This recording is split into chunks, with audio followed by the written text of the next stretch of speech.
On the 27th of July 1949, the morning air over Hatfield Airfield in Hertfordshire was crisp, clear, and quiet. Standing on the tarmac was a vehicle that looked less like an airplane and more like a visitor from a distant century. It possessed no exposed propeller blades, no bulky engine nacelles hanging beneath its wings, and no utilitarian riveted lines. Its gleaming silver fuselage tapered into a needle nose, and its four jet engines were buried completely within the roots of swept-back wings. At the controls sat John Cunningham, Britain's famed wartime night fighter ace and chief test pilot for the de Havilland Aircraft Company. Watching from the edge of the runway, his face characteristically calm and unreadable, was Sir Geoffrey de Havilland himself. By an extraordinary stroke of fate, that very day marked the birthday of both men.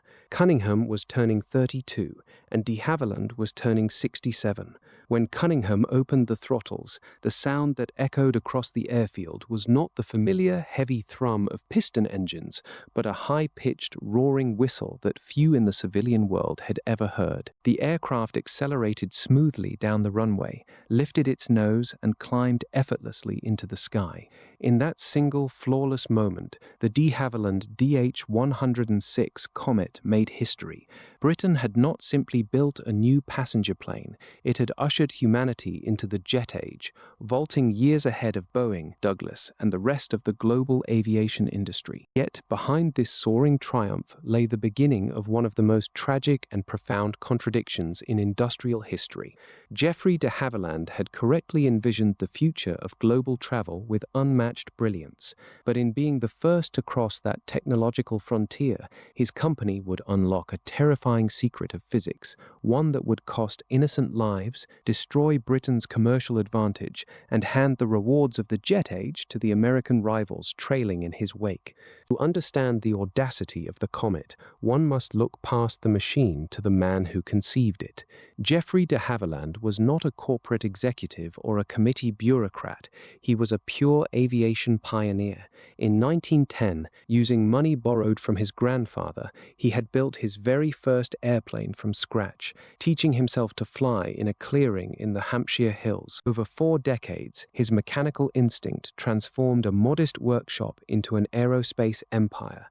His company had produced legendary warplanes, most notably the Mosquito, the all-wooden wonder of the Second World War that outran enemy fighters through sheer aerodynamic perfection. As the war drew to a close in 1943, the British government formed the Brabazon Committee to outline the nation's post-war civil aviation strategy. Most experts on the committee argued for safe, conservative designs, large piston-engined airliners or modest turboprops. But Geoffrey de Havilland sat on that committee, and he possessed a far bolder vision. He argued that the future of long-distance travel did not lie in refining propellers, it lay in pure jet propulsion. At the time, jet engines were notoriously thirsty, inefficient, and untamed, used exclusively in short-range military fighters. Mainstream opinion believed that a jet-powered airliner was an economic impossibility. De Havilland proved them wrong. He recognized that while jet engines burned immense amounts of fuel at low altitudes, their efficiency skyrocketed when operating high in the stratosphere. To make a jet airliner viable, it would have to fly higher and faster than any commercial transport in history, at 40,000 feet, where the air was thin, cold, and smooth. Flying at 40,000 feet, however, presented a lethal engineering challenge. That altitude, the air is too thin for human survival. The entire cabin would need to be artificially pressurized, pumped with air to simulate an altitude of just 8,000 feet. This meant that on every single flight, the aluminum hull of the aircraft would act like a giant metallic balloon, expanding slightly as it climbed into the thin upper atmosphere and contracting as it descended back to Earth. De Havilland's engineering team attacked this challenge with relentless precision. They developed sophisticated new aluminum alloys, discarded traditional heavy rivets in favor of advanced chemical bonding techniques, and smoothed every exterior surface to eliminate drag. The engines, 4 de Havilland Ghost turbojets, were integrated directly into the wing roots, creating an aircraft of exquisite continuous curves. When the Comet entered commercial service with British Overseas Overseas Airways Corporation in May of 1952, it ignited an international sensation. The world had never experienced anything like it. While conventional piston-engine airliners wallowed through heavy weather at 10,000 feet, shaking violently and subjecting passengers to deafening engine noise, the Comet soared miles above the storms in serene, sunlit silence. Passengers on BOAC Flight 783 from London to Johannesburg reported that at 40,000 feet, the air was so smooth that a coin could be balanced on its edge without falling over. If you share a passion for these deep, cinematic journeys into engineering ambition, whether high in the skies or down on the roads of iconic automotive history, take a moment to subscribe to the channel right now and let us know in the comments what legendary aircraft, classic automobile, or British motor story should we cover next. Your ideas directly shape where our upcoming documentaries go. Comet cut travel times in half. London to Tokyo was reduced from 86 hours to just 36. It became the ultimate symbol of modern luxury, speed, and British engineering prestige. Wealthy travelers, celebrities, and foreign royalty lined up to fly on the airliner. In Seattle and California, executives at Boeing and Douglas watched in quiet consternation. Britain had stolen a march on the entire world. Orders for the Comet poured in from international airlines, including major American carriers. It appeared that the global skyways would belong to de Havilland for a generation. Then the sky began to fall. On the 2nd of May, 1953, exactly 1 year after entering revenue service, a BOAC Comet crashed shortly after taking off from Calcutta during a severe tropical storm, killing all 43 people on board. At the time, the crash was attributed to extreme structural stress caused by weather turbulence. 8 months later, on the 10th of January, 1954, BOAC Flight 781 took off from Rome, bound for London in perfectly clear, calm weather. As the aircraft reached its cruising altitude of 35,000 feet over the island of Elba, the captain was in the middle of a routine radio transmission to another aircraft. Suddenly, his voice was cut off mid-sentence. Witnesses on the beach below heard a sound like thunder, looking up to see burning debris raining down into the Mediterranean Sea. All 35 passengers and crew perished. The fleet was immediately grounded, but under immense commercial pressure and with no definitive evidence of a mechanical flaw, flights were resumed a few weeks later. The relief was short-lived. On the 8th of April, 1954, a third Comet, operating as South African Airways Flight 201, vanished into the sea near Naples while climbing to its cruising altitude. All 21 people on board were lost. The world was stunned. The pristine icon of the jet age had become a terrifying mystery. Prime Minister Winston Churchill ordered that no effort or expense be spared to uncover the truth, declaring that cost was secondary to solving the mystery of the comet.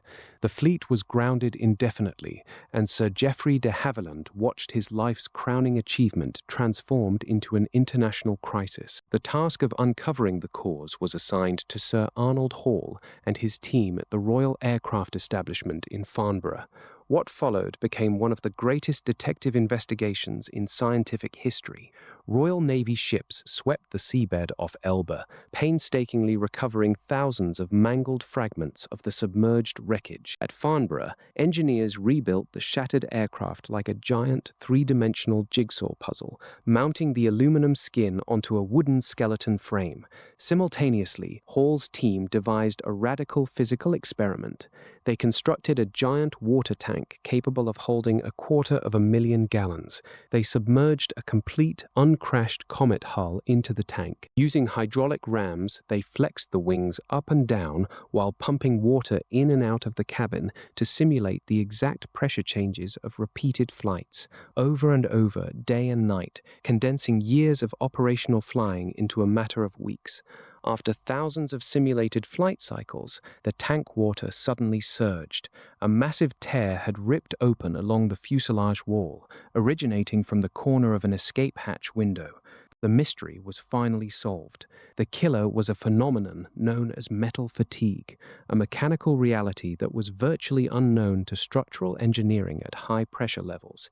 Every time the comet climbed to 40,000 feet and descended, the repeated cycle of cabin pressurization caused the metal skin to subtly stretch and contract. The designers had calculated the general fatigue limits of the hull, but they had not fully understood how stress concentrates around sharp geometry. The Comet's square-shaped passenger windows, chosen for their elegant, modern aesthetic, acted as severe stress magnifiers. The mechanical strain of pressurization was concentrating heavily at the 90-degree corners of those window frames, as well as around punch-riveted radio antenna openings on the roof.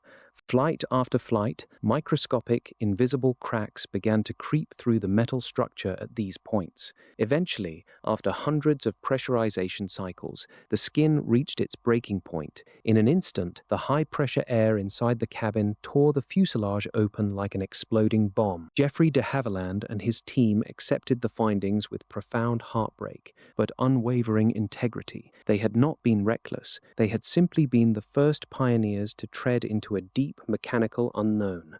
The lessons learned from the Comet investigation altered global aerospace engineering forever. Square windows were immediately banished from commercial aviation, replaced universally by the rounded, oval windows seen on every jet airliner today. Pressurization testing and fatigue limits became mandatory laws written into international airworthiness regulations. De Havilland went back to work. They completely redesigned the airliner, creating the Comet 4. It featured thicker skin, rounded windows, structural reinforcements, and more powerful engines. On the 4th of October 1958, the Comet 4 made history once again, completing the very first transatlantic jet service between London and New York, beating Boeing by 3 weeks. The world had moved on. The 4-year grounding of the original Comet had allowed American competitors time to catch up, learn from Britain's agonizing sacrifices, and build their own alternatives. Just 3 weeks after the Comet 4's transatlantic debut, Pan American World Airways introduced the Boeing 707. The Boeing 707 was larger, faster, carried twice as many passengers, and offered airlines superior economics. Boeing had not needed to pioneer the fundamental science of pressurized jet travel. De Havilland had paid that terrible price for them. Airlines cancelled their orders for the British aircraft and turned in droves towards Seattle. The Comet 4, though an exceptional and safe airliner, sold only 76 units. Britain's early, decisive lead in commercial aviation had evaporated forever. The story of Geoffrey de Havilland and the Comet remains a masterclass in the bitter nature of technological innovation. Sir Geoffrey did not fail because his vision was wrong. He failed because his vision was so far ahead of his era that his engineers had to discover the physical limits of the upper atmosphere through trial, tragedy, and sacrifice. He gave the world the jet age, teaching humanity how to fly above the weather, but the commercial rewards were reaped by those who followed safely in his wake. It leaves one to ponder the dark price of human progress. When we push the absolute boundaries of technology into the unknown, is the pioneer destined to be consumed by the very forces they are trying to master? And as you look out through the rounded, oval window of a modern jetliner cruising silently at 40,000 feet, do you see a triumph of engineering or the subtle, permanent monument to the tragedy that made it possible?